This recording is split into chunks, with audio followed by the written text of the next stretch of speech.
Matt Rivers, thank you. Joining us now is the chair of the House Intelligence Committee, Congressman Mike Turner. Great to see you this morning, Congressman. Thanks for having me. Many predicted that we'd see a migrant surge after Title 42 ended. That did not happen, but we have this situation now with these record numbers. Why now? Well, the Biden administration has been encouraging, and the manner in which they have provided assistance to migrants, not really communicating that that our border should be closed. Instead, encouraging an open border policy. You know, this is a national security and an economic security threat. On national security, we've seen individuals on the terrorist watch list be apprehended. We certainly see fentanyl and other drugs coming across the border.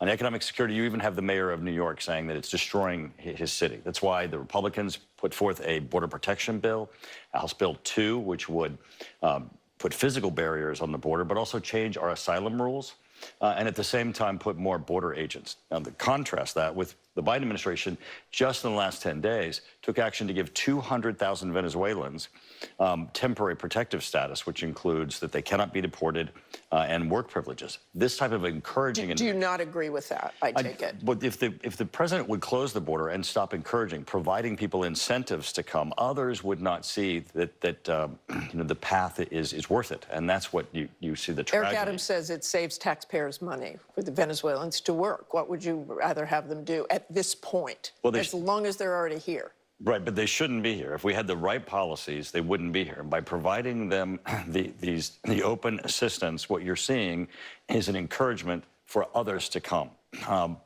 We're for, House Bill 2, make certain that we close the border for immigration, this migrant immigration, make certain that we provide border security, and at the same time change our asylum rules to give us the legal tools to send people home. I know you talk about the Biden administration encouraging an open border and saying come across. I've certainly heard Secretary Mayorkas say don't come across. And Border Patrol arrested more than 180,000 people along the border throughout Biden's term. Agents have apprehended $5.4 million migrants. You really say that's an open border?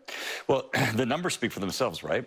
Just this year, we've had 1.9 million people go across our border. That's more people than live in the cities of Columbus, Cincinnati, and Dayton, Ohio, and Southwest Ohio combined. These numbers speak for themselves. They surely show that the administration's policy is encouraging people to come across the border. We need to stop this.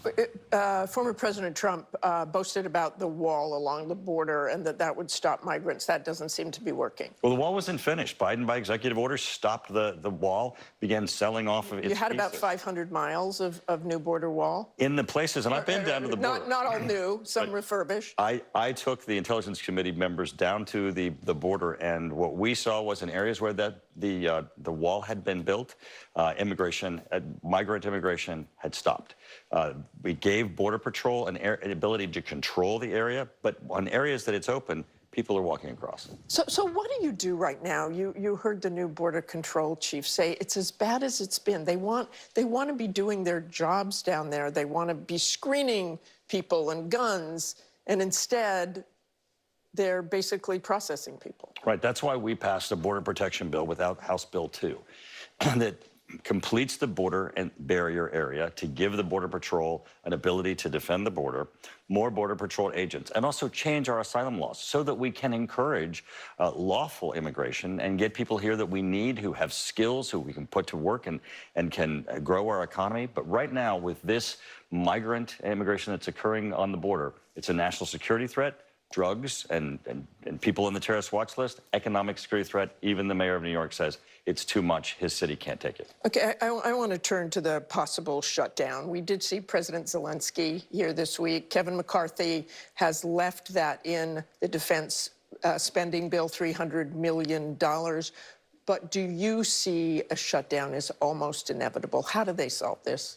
Well, this is very difficult. You know, I'll bet on Kevin McCarthy any day, and we certainly have time yet to go. But he's in a very difficult position because the holdouts keep saying to Kevin McCarthy, don't bring bipartisan bills to the floor. We don't want you to use Democrat votes to try to avert a shutdown.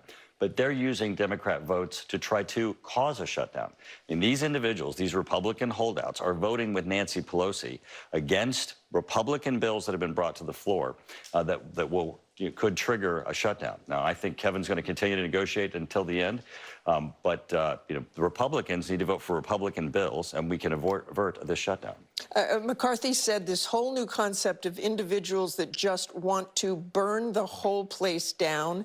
He's speaking about his own GOP House colleagues. Right, and they're doing so, and this is the thing, they're doing so by voting with Nancy Pelosi. That's what I think, but back home, they ought to have a difficulty answering to the voters as to why they're voting with Nancy Pelosi and not with Kevin McCarthy and Republicans to pass Republican bills and keep the government open.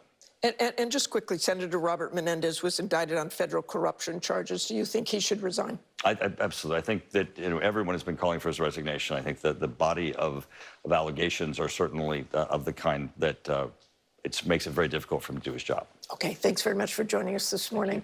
The roundtable's next. We'll be right back.